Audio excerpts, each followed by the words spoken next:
ഓം ചണ്ഡാകാരം ഭുജഗശയനം പത്മനാഭം സുരേശം വിശ്വാധാരം ഗഗനദർശം മികവർണം ശിവാംഗം ലക്ഷ്മീകാന്തം കമലേനം യോഗവിദ്യാനഗമ്യം വന്ദേ വിഷ്ണും ഭൈരം സർവലോകിനാഥം. ഓം നമോ ഭഗവദേവാശ്രീ നമോ ദേവദേവായ ഓം ശ്രീകൃഷ്ണായ പരബ്രഹ്മണേ നമഃ. എല്ലാ സജ്ജനങ്ങൾക്കും ഗുരുവായൂരപ്പൻ്റെ നാമത്തിൽ സാഷ്ടാംഗ പ്രണാമം. ശ്രീമദ് ഭാഗവത ഭഗവത്ഗീതയിലെ 27-ാമത്തെ അധ്യായം ക്രിയായോഗത്തെ പറ്റിയാണ് നമുക്ക് ഇന്ന് ചിന്തിക്കേണ്ടത്. ഉത്തവർ ഭഗവാനോട് ചോദിച്ചു, അല്ലേ ഭഗവാൻ, അങ്ങയുടെ ആരാധനാ രൂപമായിരിക്കുന്ന ക്രിയായോഗം എനിക്ക് വ്യക്തമായി പറഞ്ഞു തന്നാൽ. ഭക്തന്മാർ അങ്ങയെ ഏത് പ്രകാരമാണ് അർച്ചിക്കുന്നത് എന്ന് അതോടെ മനസ്സിലാക്കാമല്ലോ. ഭഗവത് അർച്ചനം മോക്ഷകാരണം എന്ന് വ്യാസനും നാരദനും ആചാര്യ ബൃഹസ്പതിയും വെളിപ്പെടുത്തിയിട്ടുണ്ട്. അങ്ങയുടെ അരുളപ്പാട് കേട്ട ശേഷം ഭഗവാൻ വിധാതാവും പുത്രന്മാരുമായിരിക്കുന്ന ഭൃഗുവിനും മറ്റ് ഇക്കാര്യം പറഞ്ഞു കൊടുത്തിരുന്നു. ഭഗവാൻ ശിവൻ അർത്ഥമുഖിനിയായിരിക്കുന്ന ദേവിക്കും ഇത് തന്നെ ഉപദേശിക്കുന്നു. ശ്രീശൂദ്രന്മാരുൾപ്പെടെ എല്ലാ വർഗത്തിൽപ്പെട്ടവർക്കും ഭഗവതാർച്ചനം തന്നെയാണ് മോക്ഷകാരണം. അല്ലയോ വിശ്വേശ്വര, കർമ്മബന്ധം വിട്ടുകിട്ടാനായിക്കൊണ്ട് ഈ ഭക്തന് യഥാവിധി ക്രിയായോഗം ഉപദേശിച്ചാലും എന്ന് ഉദ്ധവർ പറഞ്ഞു. ഭഗവാൻ ഉദ്ധവരുടെ അപേക്ഷ അംഗീകരിച്ചുകൊണ്ട്, ഉദ്ധവരെ, അനന്തമായ കർമാണ്ഡം അവസാനമില്ലാത്തതാണ്. എങ്കിലും ഞാനത് ക്രമമായിട്ട് സംഭരിച്ച് കേൾപ്പിച്ചു തരാം. വൈദികം, താന്ത്രികം, ചിത്രം എന്നിങ്ങനെ 3 വിധമാണ് എന്നെ ആരാധിക്കാനുള്ള യജ്ഞങ്ങൾ. ഇതിലെ ഏതാണോ ഒരാൾക്ക് ഇഷ്ടപ്പെട്ടത് അത് അനുസരിച്ചുകൊണ്ട് ചെയ്യാവുന്നതാണ്. ത്രൈവർണിക്കും വേദവിധി പ്രകാരം ഉപനയനം കഴിഞ്ഞ് ഭഗവത് അർച്ചനയിലേർപ്പെടാം. പ്രതിമയിലോ വേദിയിലോ അഗ്നിയിലോ സൂര്യനിലോ ജലത്തിലോ ഹൃദയത്തിലോ ബ്രാഹ്മണനിലോ എന്നെ അർച്ചന ഭക്തി നടത്താവുന്നതാണ്. പൂജസാധനങ്ങൾ ഉപയോഗിച്ചുകൊണ്ട് അർച്ചന നടത്താം. പല്ല് തേച്ച ശേഷം ആദ്യം ദേഹശുദ്ധിക്കായി കൊണ്ട് കുളി നടത്തണം. ദൈവീകങ്ങളോ താന്ത്രികങ്ങളോ ആയ മന്ത്രങ്ങൾ ഉച്ചരിച്ച് മണ്ണും മറ്റും ഉപയോഗിച്ച് കുളിക്കാവുന്നതാണ്. സന്ധ്യാവന്ദനം തുടങ്ങിയവ അത് വിധിപ്രകാരം നടത്തേണ്ടതാണ്. പരിശുദ്ധമായ ഈശ്വര സങ്കല്പം ആണ് പ്രധാനം. അത് കർമ്മത്തെ ശുദ്ധീകരിക്കും. കല്ല് കൊണ്ടുള്ളത്, ലോഹം കൊണ്ടുള്ളത്, തടി കൊണ്ടുള്ളത്, മണ്ണോ ചന്ദനമോ ഇങ്ങനെ ഏത് പ്രകാരത്തിലുമുള്ള പ്രതിമ വെച്ച് പൂജിക്കാം. യഥാർത്ഥത്തിൽ 8 വിധത്തിൽ പ്രതിമകളുണ്ട് എന്ന് സൂചിപ്പിക്കുന്നുണ്ട്. കൊണ്ടു നടക്കാവുന്നത്, ഒരിടത്ത് ഉറപ്പിച്ചു നിർത്താവുന്നത് എന്നിങ്ങനെ പ്രതിഷ്ഠ 2 തരത്തിലുണ്ടാകാം. സ്ഥിരപ്രതിഷ്ഠയിൽ ഈശ്വര സാന്നിധ്യം ആവാഹിക്കുകയോ പിടിക്കുകയോ പൂജാവേളയിൽ നിർവഹിക്കേണ്ടതില്ല. കൊണ്ടു നടക്കാവുന്ന പ്രതിമയിൽ വേണമെങ്കിൽ ആവാം, ഇല്ലെങ്കിലും ദോഷമൊന്നുമില്ല. വേദിയിൽ 2 കൂടിയേ തീരൂ. മണ്ണോ ചന്ദനമോ കൊണ്ടല്ലാതെ പ്രതിമകളെ കുളിപ്പിക്കാവുന്നതാണ്. മണ്ണോ ചന്ദനമോ കൊണ്ടല്ലാത്ത പ്രതിമകളെ കുളിപ്പിക്കാവുന്നതാണ്. മണ്ണോ ചന്ദനമോ കൊണ്ടുള്ള പ്രതിമയെ തുടച്ച് വൃത്തിയാക്കിയാൽ മതിയാകും. പ്രസിദ്ധങ്ങളായിരിക്കുന്ന പൂജാദ്രവ്യങ്ങൾ കിട്ടാവുന്നത് സംഭരിച്ച് പൂജ നടത്താം. ഉള്ളിലെ ഭക്തിഭാവമാണ് ഏറ്റവും പ്രധാനം. കുളിയും അലങ്കാരവും എല്ലാം എത്രയായാലും പ്രതിമയ്ക്ക് ചെയ്യാവുന്നതാണ്. വേദിയിൽ തത്വവിന്യാസമാണ് പ്രധാനം. അഗ്നിയിൽ ഹോമദ്രവ്യങ്ങളും സൂര്യനിൽ മനസ്സിന്റെ ഏകാഗ്രതയും മതിയാകും. വെള്ളം കൊണ്ട് തന്നെ അർച്ചിക്കാം. ശ്രദ്ധയോടെ അർച്ചിക്കുമെങ്കിൽ വെള്ളവും വിലപ്പെട്ട പൂജാദ്രവ്യം തന്നെയാണ്. ഗന്ധമോ ധൂപമോ പൂക്കളോ ദീപമോ ഭക്ഷണമോ എന്തുമാകട്ടെ, എത്രയധികം നിവേദിച്ചാലും ഭക്തിയോടെ അല്ലെങ്കിൽ ഞാൻ അംഗീകരിക്കുന്നതല്ല. ശുദ്ധീകരണം നിർവഹിച്ച ശേഷം സംഭാരങ്ങളെ ഒക്കെ ഒരുക്കി പൂജ ആരംഭിക്കാം. അഗ്രങ്ങൾ കീഴോട്ടാക്കി നിരത്തിയ ദർഭകൾ ആസനമായി ഉപയോഗിക്കാം. കിഴക്കോട്ടോ വടക്കോട്ടോ തിരിഞ്ഞ് പ്രതിമയ്ക്ക് അഭിമുഖമായിരുന്നും പൂജിക്കാം. തന്നിലും പ്രതിമയിലും മന്ത്രന്യാസം നടത്തി പ്രതിമയെ കൈകൊണ്ട് തടവിയെ ശുദ്ധിയാക്കണം. ജലം തളിക്കാനുള്ള ശേഷം കളിക്കാനുള്ള കലശം വെള്ളം നിറച്ച് എടുത്തു വച്ചിരിക്കണം. തന്നെയും ദ്രവ്യങ്ങളെയും വെള്ളം തളിച്ച് ശുദ്ധിയാക്കണം. ആർഘ്യപാദ്യാദികൾക്ക് ആവശ്യമായ ദ്രവ്യങ്ങൾ നിറച്ച 3 പാത്രങ്ങൾ അടുത്ത് ഉണ്ടായിരിക്കണം. പാദ്യം, ആർഘ്യം, ആചമനം എന്നിവയ്ക്കായുള്ള 3 പാത്രങ്ങളും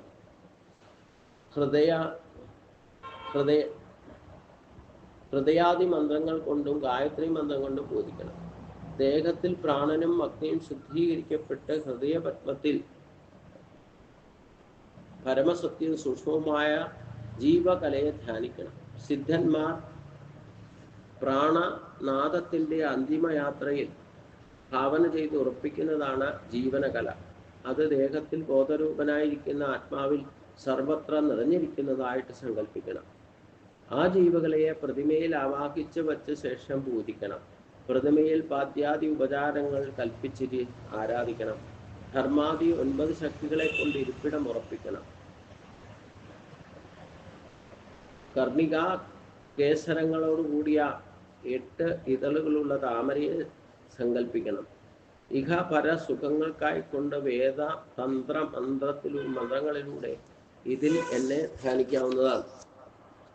ധ്യാനിച്ച് ഉറപ്പിച്ച് സുദർശന ചക്രം, പാഞ്ചജന്യം, ഗദ, വാൾ, അമ്പ്, വില്ല്, കൽപ്പ, കലപ്പ, മുസലം, കൗസ്തുഭം, വനമാല, ശ്രീവൃക്ഷം എന്നിവയെല്ലാം ധ്യാനിച്ച് പൂജിക്കണം.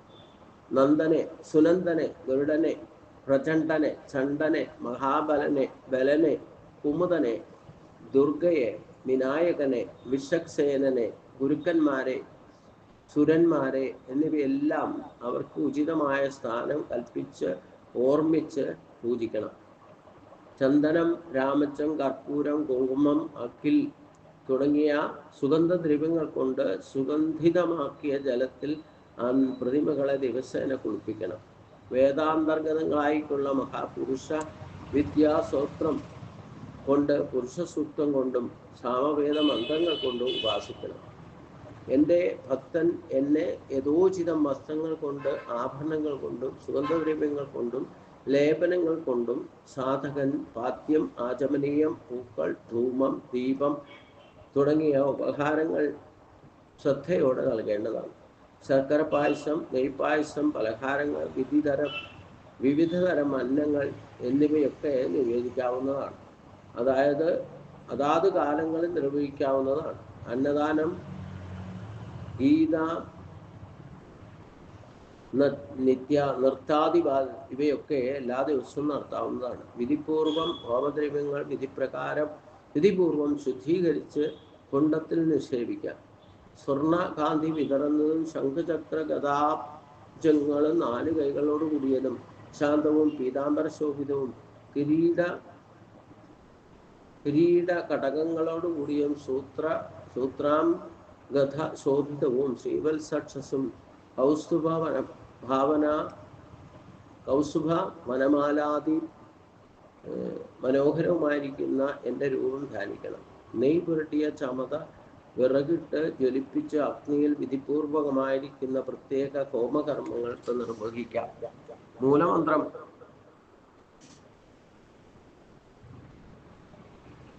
മൂലമന്ത്രം ഉച്ചരിച്ചുകൊണ്ട് നാരായണ രൂപമായിരിക്കുന്ന ബ്രഹ്മത്തെ സ്മരിക്കണം.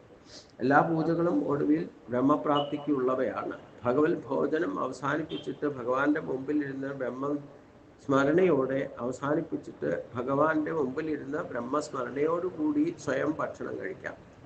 സുഗന്ധ താമ്പൂലാദി സമർപ്പിച്ചിട്ട് വീണ്ടും നമസ്കരിക്കുക. അടുത്തിരുന്ന് പാടിയും നാമം ജപിച്ചും നൃത്തം ചെയ്തും ഭഗവാന്റെ കർമ്മങ്ങൾ സ്വയം അഭിനയിച്ചും മറ്റ് ഉള്ളവരെ കൊണ്ട് ഗാനം ചെയ്യിപ്പിച്ചും സമയം പോകുന്നതറിയാതെ കഴിച്ചുകൂട്ടാം. ഉറക്കെയും പതുക്കെയും ചൊല്ലുന്ന സ്തുതികളിലൂടെയും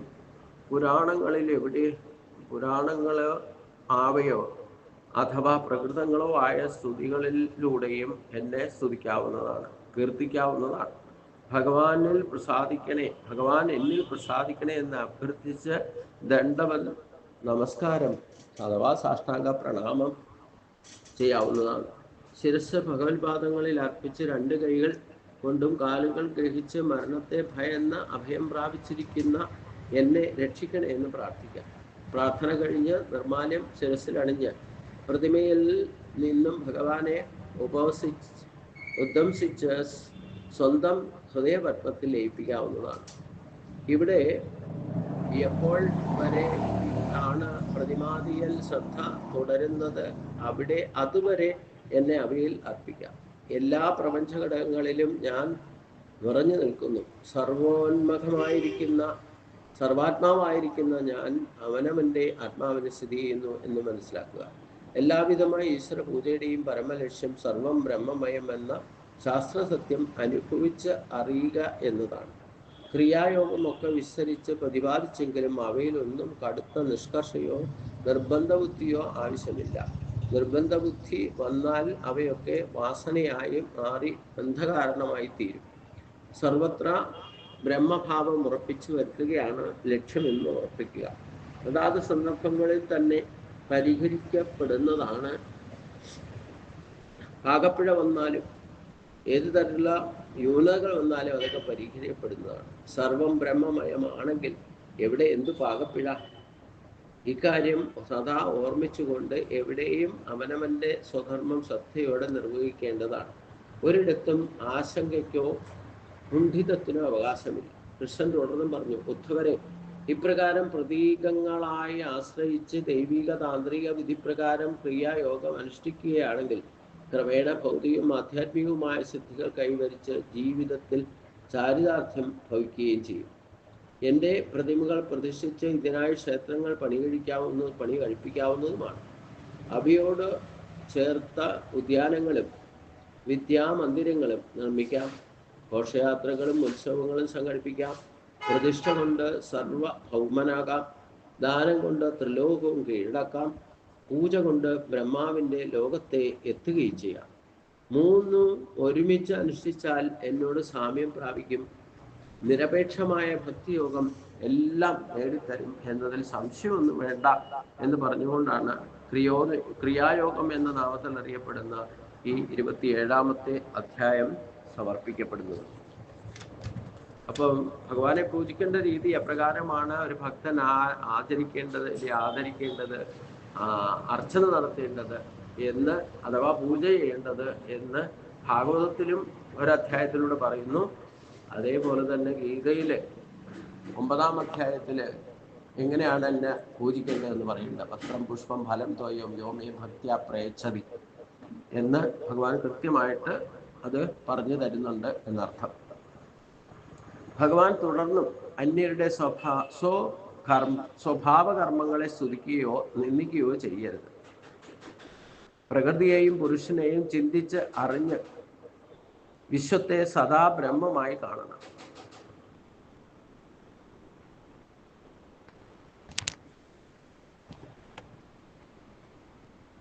അന്യരുടെ സ്വഭാവകർമ്മങ്ങളെ നിരൂപണം ചെയ്യാൻ ഒരുമ്പെടുമ്പോൾ അവരുടെ ലക്ഷ്യമായ സത്യ അനുഭവത്തിൽ നിന്ന് അതിവേഗം പുറകോട്ട് പോകാനിടയാണ്. ഉറക്കത്തിൽ ഇന്ദ്രിയങ്ങൾ ലയം പ്രാപിക്കുമ്പോൾ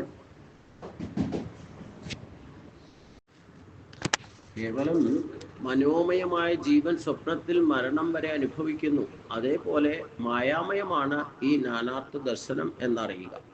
ഇവിടെ എന്ത് നന്മ എന്ത് തിന്മ ഈ ദ്വൈതം തികച്ചും ഇല്ലാത്തതല്ലേ? പിന്നെ എന്തിനതിനെപ്പറ്റി വേർതിരിക്കാൻ പോകുന്നു? വാക്ക് ഉച്ചരിച്ചോ അത് കള്ളം, മനസ്സ് ചിന്തിച്ചോ അത് കള്ളം, നിഴല്, പ്രതിധ്വനി, പ്രതിബിംബം ഇവയൊക്കെ ഇല്ലാത്തവയാണെങ്കിലും ചിലപ്പോൾ ഉള്ളവയെ പോലെ അനുഭവപ്പെടാം. അതേപോലെ ഇല്ലാത്ത ദേഹം തുടങ്ങിയവ മരണം വരെ ഭയമുളവാക്കിക്കൊണ്ടേയിരിക്കും. ബോധരൂപനായിരിക്കുന്ന ഒരേ ആത്മാവ് മാത്രമാണ് ഉള്ളത്. അത് മാത്രമാണ് സത്യം. സൃഷ്ടിക്കുന്നതും സൃഷ്ടിക്കപ്പെടുന്നതും ഒക്കെ ബോധം തന്നെയാണ്. രക്ഷിക്കുന്നതും രക്ഷിക്കപ്പെടുന്നതും ബോധം തന്നെയാണ്. സംഹരിക്കുന്നതും സംഹരിക്കപ്പെടുന്നതും ബോധം തന്നെയാണ്. എല്ലാം ബോധത്തിലെ വെറും ഇന്ദ്രജാലം.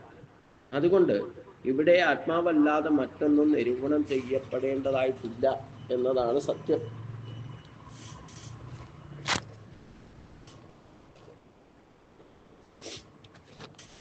ബോധരൂപനായിരിക്കുന്ന ഒരേ ഒരു ആത്മാവ് മാത്രമാണ് ഉള്ളത് എന്ന് ഉറപ്പിക്കണം. അതുകൊണ്ട് ഇവിടെ ആത്മാവല്ലാതെ മറ്റൊന്ന് നിരൂപണം ചെയ്യപ്പെടാനുമില്ല.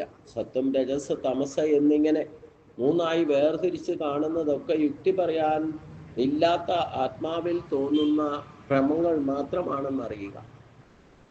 ഞാൻ ഇപ്പോൾ പറഞ്ഞത് വിചാരം ചെയ്ത് യുക്തി കൊണ്ട് അനുഭവിച്ചും ഉറപ്പിക്കണം.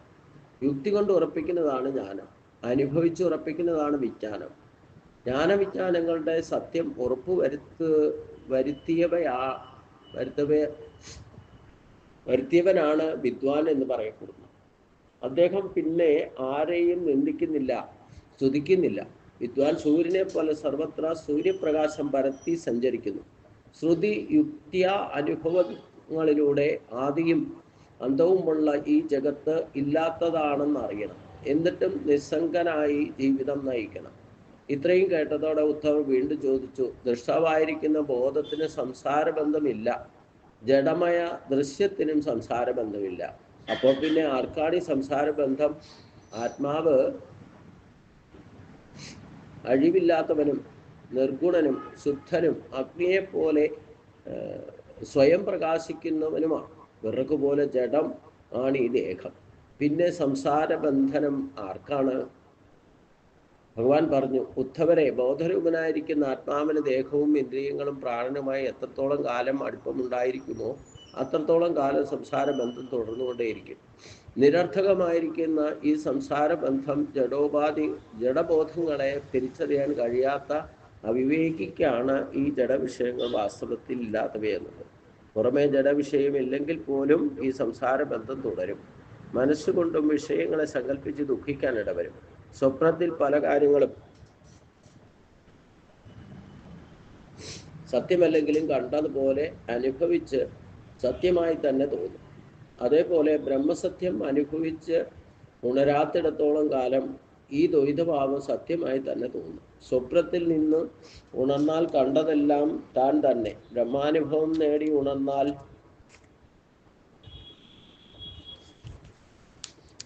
സർവം ബ്രഹ്മമയം മാത്രം. ശോകം, ഹർഷം, ഭയം, ക്രോധം, ലോഭം, മോഹം, തൃഷ്ണ തുടങ്ങിയവയെല്ലാം ഭ്രമരൂപമായ അഹങ്കാരത്തിന് വന്നു ചേരുന്നവയാണ്. അല്ലാതെ ശുദ്ധാനന്ദരൂപമായിരിക്കുന്ന ആത്മാവിനുള്ളതല്ല. ജനനമരങ്ങളും ഭ്രമരൂപമായിരിക്കുന്ന ജീവാത്മാവിന് തന്നെയാണ് ഉള്ളത്. ദേഹേന്ദ്രിയ പ്രാണ മനസ്സുകളിൽ പ്രതിബിംബിച്ച് അവയൊക്കെ താനാണെന്ന് ഭ്രമിക്കുന്ന ഈ ബിംബബോധമാണ് ജീവാത്മാവ് അഥവാ അഹംബോധം അഥവാ അഹങ്കാരം. മായാഗുണകർമ്മങ്ങൾ ഉണ്ടെന്ന് തോന്നിപ്പിക്കുന്നതാണ് ജീവസ്വരൂപം. ഇതിനെ പ്രാണനെന്നും അഹാത്മാവെന്നും പലതരത്തിൽ വ്യവഹാരത്തിൽ പറയുന്നു എന്ന് മാത്രം. കാലസങ്കല്പത്തിന് അധീനമായിരിക്കുന്ന ഇങ്ങനെ ഈ സംസാരചക്രം കറങ്ങിക്കൊണ്ടേയിരിക്കുന്നു ഉദ്ധവ. മനസ്സ്, വാക്ക്, പ്രാണൻ, ദേഹം എന്നിവയുടെ കർമ്മമായി പല രൂപത്തിൽ പ്രകടമാകുന്ന സംസാരത്തിന് ഒരു കാരണവും കണ്ടെത്താൻ സാധ്യമല്ല. അദ്വൈത സംസാരത്തിന് ഒരേ ഒരു കാരണവും ഒരേ ഒരു ജ്ഞാനം മാത്രമേ ഉള്ളൂ. ആവർത്തിച്ച് ഉറപ്പിക്കുക എന്ന വാളുകൊണ്ട് ഈ കർമ്മപ്രപഞ്ചത്തെ മുറിച്ചു തള്ളണം. എന്നിട്ട് നിസ്സംഗനായ ലോകകാര്യങ്ങൾ നിർവഹിക്കുകയും വേണം. ജഗത്തിന്റെ ആദിയിലും അന്ത്യത്തിലും എന്താണ് ഉള്ളത് അത് മാത്രമേ മധ്യത്തിലുള്ളൂ. ജ്ഞാനം, വിവേകം, വേദം, തപസ്, അനുഭവം, ഐതിഹ്യം, അനുമാനം എന്നിവയെല്ലാം ഇക്കാര്യം തെളിയിക്കുന്നതാണ്. കാലമായി തോന്നുന്നതും അബോധസത്യം തന്നെയാണ്. ആഭരണങ്ങളുടെ ആരംഭത്തിലും അന്ത്യത്തിലും ഏത് സ്വർണമാണോ ഉള്ളത്? ആഭരണങ്ങളായി കാണപ്പെടുന്ന മധ്യഘട്ടങ്ങളിൽ ഉള്ളത് മാത്രം.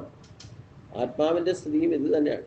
ജാഗ്രത, സ്വപ്ന, സുഷുപ്തി എന്നീ 3 അവസ്ഥകളിലും പ്രകടമാകുന്ന മായാഗുണങ്ങൾ കാരണം കാര്യം, കർത്താവ് എന്നിവയൊക്കെ ആണല്ലോ. ഏതുണ്ടെങ്കിൽ ഇതൊക്കെ ഉണ്ട്, ഏതില്ലെങ്കിൽ ഇതൊന്നുമില്ല എന്ന അന്വയ വ്യതിരേക യുക്തി കൊണ്ട് അവയുടെ ആദിയും അന്തവും കണ്ടെത്താൻ ശ്രമിക്കണം. എന്നിട്ടും ഇതിൽ എല്ലാറ്റിനെയും സമന്വയിപ്പിക്കുകയും വേണം. അത്രയല്ലേ വേണ്ടൂ. ബോധമുണ്ടെങ്കിൽ ഇതൊക്കെയുണ്ട്, ഇത് അന്വയയുക്തി. ബോധമില്ലെങ്കിൽ ഇതൊന്നുമില്ല, ഇത് വ്യതിരേക ബുദ്ധി. അതുകൊണ്ട് ഇതൊക്കെ ബോധം തന്നെയാണ്. ഇതാണ് വ്യതിരേക യുക്തി എന്ന് പറയുന്നത്. അതുകൊണ്ട് ഇതൊക്കെ ബോധം തന്നെയാണ്. ഇതാണ് സമന്വയം. അത് എന്തുകൊണ്ട് ഒടുവിൽ എന്ത് ശേഷിക്കുമോ അതല്ല ഇടയ്ക്ക് ഉള്ളതാവാൻ പറ്റൂ, അതല്ലേ ഇടയ്ക്കും ഉള്ളതാകാൻ പറ്റുകയുള്ളൂ. അതുകൊണ്ട് മൂന്നവസ്ഥയിൽ സ്ഥിതി ചെയ്യുന്ന ഒന്ന് ബോധം മാത്രമാണെന്ന് മനസ്സിലാകണം. അത് ഒരേ ഒരു വസ്തു പല പേരുകൾ കാണപ്പെടുന്നു, അത്രയല്ലേ ഉള്ളൂ. എല്ലാം തിരിക്കേണ്ടത് പലതുമുണ്ടെങ്കിലും തോന്നുന്നതൊക്കെയും മായയുടെ രജോ ഗുണം ഉണ്ടാക്കി തീർക്കുന്ന രൂപഭേദങ്ങൾ മാത്രമാണ്. സ്വയം ഉണ്ടെന്ന അനുഭവമുള്ള അഖണ്ഡ ബോധ ബ്രഹ്മം മാത്രമേ വാസ്തവമായിട്ടുള്ളൂ. ഇന്ദ്രിയങ്ങൾ ഉണ്ടാക്കുന്ന അർത്ഥഭേദങ്ങൾ അതിലെ ചിത്രങ്ങൾ മാത്രമാണ്. ഇങ്ങനെ വ്യക്തമായ ബ്രഹ്മബോധം വളർത്തിയെടുക്കണം. തെളിഞ്ഞു വരുന്ന ബുദ്ധി കൊണ്ട് മറ്റൊന്നുമില്ലെന്നുറപ്പിക്കണം. ഈ ജ്ഞാനം കൊണ്ട് സംശയമൊക്കെ ദൂരീകരിക്കണം. ഉള്ളിൽ ഒടുങ്ങാത്ത ബ്രഹ്മാനന്ദം അനുഭവിച്ച് എല്ലാ ലോക കാമകളിൽ നിന്നും മുക്തനാകണം. പുറമേ ജഡമായി കാണുന്നതൊന്നും ആത്മാവല്ല. ഈ ജഡം ഒന്നും ആത്മാവിനെ കളങ്കപ്പെടുത്തുന്നുമില്ല. മേഘം മറയ്ക്കുന്നു എന്ന് വെച്ച് സൂര്യൻ ഒരു കളങ്കവും സംഭവിക്കുന്നില്ല. ആകാശത്തിൽ ഏതെല്ലാം പദാർത്ഥങ്ങളാണ് തങ്ങി നിൽക്കുന്നത്, അവയ്ക്കൊന്നും ആകാശം കളങ്കപ്പെടുന്നില്ലല്ലോ, കളങ്കപ്പെടുത്തുന്നുമില്ല. അതുപോലെ മായാഗുണങ്ങളായിരിക്കുന്ന സത്വരജസ് തമസ്സുകളൊന്നും ആത്മാവിനെ കളങ്കപ്പെടുത്തുന്നില്ല. അവയെല്ലാം ഭ്രമരൂപമായ അഹങ്കാരത്തിന്റെ കാര്യങ്ങളാണ്. എങ്കിലും എന്നിൽ വർദ്ധിച്ചു വരുന്ന ഭക്തിയോഗം കൊണ്ട് രജസ് മാറിക്കിട്ടും വരെ മായാഗുണങ്ങളിൽ സംഘം ഉപേക്ഷിക്കേണ്ടതാണ്. മറ്റ് ചികിത്സ നടത്തിയാൽ പോലും ചില രോഗങ്ങൾ കൂടെ പൊന്തി വന്ന് ദുഃഖിപ്പിക്കും. അതുപോലെ രാഗദ്വേഷങ്ങൾക്ക് വഴങ്ങുന്ന കുയോഗികളുടെ മുന്നിൽ ദേവന്മാർ പല തടസ്സങ്ങളും ഉണ്ടാക്കിക്കൊണ്ടിരിക്കും. എന്നാൽ യോഗി കർമ്മഫലങ്ങളിൽ മോഹിച്ചു പോകാതെ സർവം ബ്രഹ്മമയം എന്ന ഭാവനയിൽ ആവർത്തിച്ച് അഭ്യസിച്ച് ഉറപ്പിക്കേണ്ടതാണ്. ആരാലാണോ പ്രേരിപ്പിക്കപ്പെട്ടത് മനുഷ്യൻ കർമ്മത്തിനിടെ അടിമയായി വർത്തിക്കുന്നു, കർമ്മം ചെയ്യിപ്പിക്കുന്നു. ജ്ഞാനിയാകട്ടെ കർമ്മരംഗത്ത് തന്നെ പ്രവർത്തിച്ചാൽ പോലും ആത്മസുഖം അനുഭവിക്കാനായി ഫലകാംക്ഷ കൂടാതെ നിസ്സംഗനായി വർത്തിക്കുന്നു. സദാ ആത്മാനന്ദം അനുഭവിക്കുന്ന ജ്ഞാനി നിന്നാലും ഇരുന്നാലും നടന്നാലും കിടന്നാലും വിസർജാലും ഭക്ഷിച്ചാലും സ്വാഭാവികമായ മറ്റെന്ത് കർമ്മങ്ങളിൽ ഏർപ്പെട്ടാലും അതൊന്നും അദ്ദേഹത്തെ കളങ്കപ്പെടുത്തുകയില്ല. അതായത് ദേഹബോധത്തെ വിട്ട് ദേഹബോധത്തിൽ നിന്നുകൊണ്ട് എന്ത് ചെയ്താലും അതൊക്കെ നിസ്സംഗഭാവത്തിലായിരിക്കണം.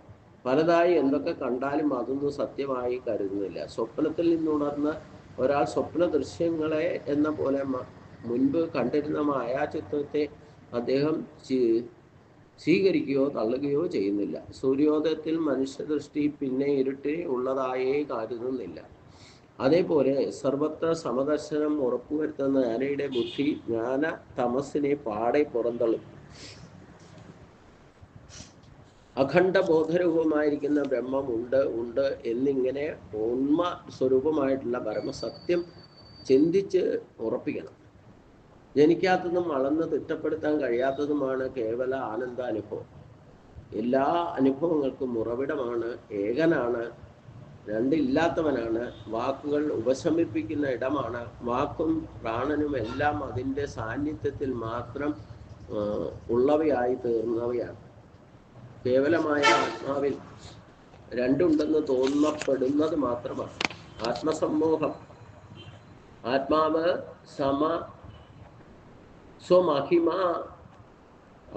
സ്വമഹിമയിൽ നിലനിൽക്കുന്ന സത്യം മാത്രമാണ്. ഞാനുണ്ട് എന്നറിയാൻ മറ്റൊന്നിൻ്റെ സഹായം ആവശ്യമില്ലല്ലോ. ആ സത്യത്തിലെ നാമരൂപങ്ങളെ കുറിച്ചാണ് പണ്ഡിതന്മാര്